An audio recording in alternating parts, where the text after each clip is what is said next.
Bueno, vamos con un tema político. El primero de la tarde. Me honra presentaros a nuestro primer invitado hoy, don Agapito Maestre. Muy buenas tardes. Buenas tardes. ¿Cómo estás, Javier? Agapito, querido? Filósofo, escritor, catedrático y además analista político. Está aquí porque hoy es el día grande de este hombre en España, en su segunda visita a España, Javier Milei. Y coincide que Agapito pues, ha publicado hace muy pocos días un libro que el título del libro lo dice todo. ¿Qué trae Javier Milei? Con un cuadro maravilloso, ahora nos contarás de quién y por qué lo has elegido. Bueno, el cuadro es de, yo creo que el más grande pintor que hay en España, expresionista, no digo en España, en Europa, es Manuel Prior. Prior es de los grandes, es su edad, ya de 90 años, pero parece un chaval que sigue produciendo, sigue creando. Y entonces fue él el que me dijo, uy, qué interesante que hagas un libro sobre Milei. Y entonces salió de él sacar la portada para Milei. Muy bien. ¿Cuándo te empezaste tú a fijar en el fenómeno político de Javier Milei? Pues 4 meses antes de su elección, 3 o 4 meses antes, veía vídeos. Bueno, ya lo había visto anteriormente, yo había leído un par de libros, especialmente un libro de Javier Milei, publicado en Unión Editorial, que es el desenmascaramiento de la doctrina de Keynes, ¿no? Y es un libro muy interesante porque en ese libro se muestran muchas cosas sobre la figura intelectual de este hombre. Y me percaté que antes que economista, era un gran matemático. Es decir, normalmente los que van a la economía es porque han fracasado en las matemáticas, se dice. Pero yo me di cuenta que este es un gran matemático, es decir, un gran filósofo, porque los problemas que se pueden cuantificar, que se pueden poner en números, se pueden resolver, ¿no? Lo que no se mide no se puede resolver. No se puede resolver. Y esa es la primera impresión que me causó Milei, y me pareció un personaje muy interesante en sus escritos.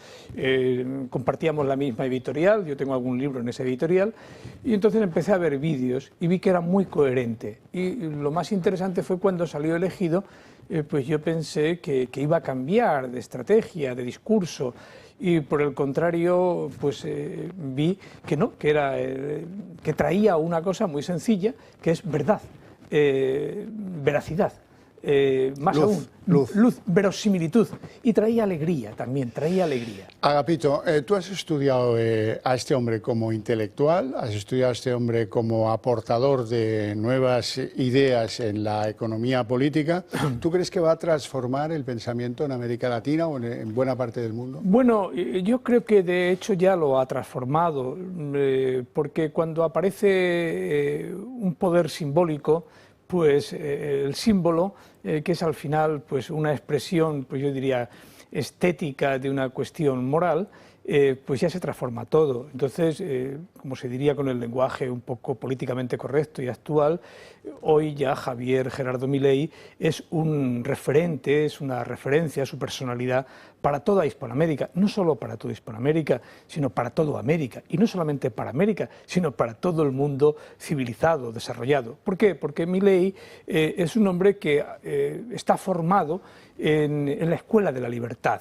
La Escuela de la Libertad es simplemente una cosa relativamente sencilla que no se enseña en nuestras universidades, que no se enseña en ningún lugar, pero es la tradición hispánica de la libertad que de la Escuela de Salamanca. Exactamente, la Escuela de Salamanca, que él, más que la Escuela de Salamanca, además, que él la ha leído, sobre todo, en la llamada Escuela Austriaca. Es decir, él es un hombre que conoce muy bien el individualismo de von Mises y el liberalismo de Hayek. Y eso muy bien complementado con un extraordinario matemático y economista como fue Friedman, pues yo creo que trae otra cosa, ¿no? Es decir, él ha sido capaz de actualizar la tradición británica y germánica, austríaca en este sentido, con las tradiciones genuinamente argentinas.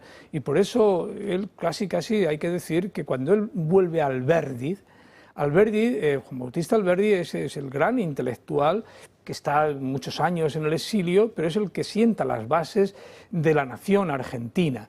Esas bases están asentadas sobre la noción de libertad y de nación. Entonces, bueno, yo creo que en este sentido pues, trae aire fresco. Y sobre todo, como te decía antes, a mí me parece que la figura de Javier Milei trae alegría. es decir, trae verdad, trae realidad. Normalmente todos aquellos que están en contra de la libertad, es decir, todas las tendencias totalitarias, empezando por las comunistas, las socialistas, las populistas, lo que hacen es inventar ilusiones, engaños, esa es la ilusión totalitaria. El principal engaño es utilizar palabras que no tienen ninguna correspondencia con la realidad. Entonces, claro, disecan la realidad. Es decir, pues bueno, pues el comunismo, pues ya sabemos cuál es la base del comunismo, es la mentira, el engaño y la propaganda. Eso sí, la propaganda. Es decir, este es de ultraderecha. Y bueno, ¿y qué significa ultraderecha? El que es ultraderecha será usted, que es un imbécil, que no sabe usar el lenguaje. Derecha e izquierda, usar ese lenguaje hoy en el análisis político, en el análisis filosófico, pues es un poco ridículo. Solamente son como referencias para entendernos qué se defendía en el siglo XIX, en el siglo XX. Pero hoy la política mundial es o libertad, y la libertad comienza con la libertad de mercado, o por el contrario, totalitarismo estatalista. Y eso lo tiene muy claro Milei. El totalitarismo estatalista necesita una inmensa casta política para, decir así, por decirlo de alguna manera, ordeñar, sacrificar a los individuos, a la sociedad civil, ¿no? Y por eso uno de los objetivos que tiene muy claro Milei y todo el gobierno de Milei es cómo acabar con eso que llamaríamos hoy la casta política. En nuestro país todo el mundo sabe que el principal problema de nuestro país, aparte del modelo territorial de la Constitución, pues es la partitocracia, los partidos, ¿no? Los partidos que arruinan sistemáticamente la sociedad civil, y sobre todo si ya llega un partido al poder donde no se autolimita el jefe de ese partido en el ejercicio del poder, pues tenemos la dictadura, que es en lo que vivimos en España continuamente, permanentemente. Es decir, vamos a esa dictadura, ya estamos en ella. Y claro, frente a eso, cuando aparece un personaje como Milei, que además tiene como objetivo prioritario acabar con la miseria, acabar con la pobreza, y acabarla sobre todo con un discurso que no es un discurso de papagayo, sino que es un discurso económico que no se puede desvincular del discurso moral. Esto es clave. Todos los grandes economistas españoles de la Escuela de Salamanca, como todos los grandes economistas del siglo XVIII escocés, británico, y por supuesto los españoles nunca separaron la moral de la economía. Es decir, ¿eso qué significa? Que se toma, es un economista, un matemático que se toma muy en serio la moral. Es decir, lo que él dice, dónde lo dice, cómo lo dice y cómo persuade. Esto es muy importante, algo que claro en la política mundial esto no existe, es decir, bueno, por cierto, ya en la llegada al poder es algo único en el mundo hoy, que todos los días el gobierno de Javier Milei dé una conferencia de prensa para explicar qué es lo que se está haciendo. Si esto no es democrático, pues que venga Dios y lo vea. O sea, cuando acusan a Javier Milei pues de barbaridades, dicen, oiga, mire usted, Javier Milei lo que hace es rescatar todos aquellos grandes pensadores que se enfrentaron al comunismo, pero sobre todo al nacionalsocialismo. No olvidemos que las figuras como von Mises o Hayek, bueno, von Mises fue perseguido por el nacionalsocialismo, frente a aquellos que pasan por ser socialdemócratas como Keynes, que cuando publica la edición alemana, la publica en alemán en el 36 y dice la teoría general de la economía, como todos sabemos, y dice, donde mis ideas se pueden llevar a cabo mejor es en el sistema nacionalsocialista. Por lo tanto, Javier Milei hoy es una referencia mundial porque lo que ha hecho ha sido actualizar lo que define o lo que debería definir al hombre, que es la libertad. Y luego las maneras de contar que son pues muy desinhibidas, son frescas, como tú decías, y las puede entender cualquiera. Yo te puedo hablar de cómo reducir el gasto público y tal, pero la imagen de la motosierra es completamente imbatible. Sí, este es un punto clave, es decir, y en esto tenemos que decir que no recurre a los mecanismos propios de la Ilustración alemana o francesa, o sea, a la divulgación, sino que va en él, va en ello.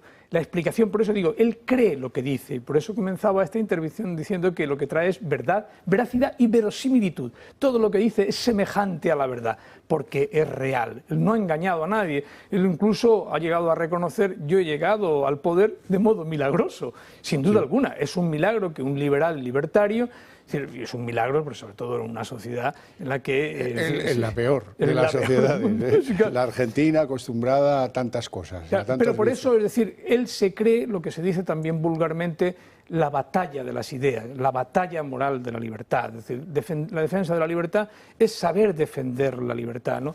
Me parece, en este sentido, también hay que reconocer que tiene un toque del mundo sajón. Él ha tomado, Milei, lo mejor. Yo creo que cuando alguien dice la defensa del amor propio, el amor propio, que decimos en español, amor propio, y que además lo defendemos con garbo argentino, con garbo español. Por cierto, la palabra garbo no creo que tenga muchas traducciones, ni al inglés, ni al alemán, ni en ninguna otra lengua occidental ni europea, ¿no?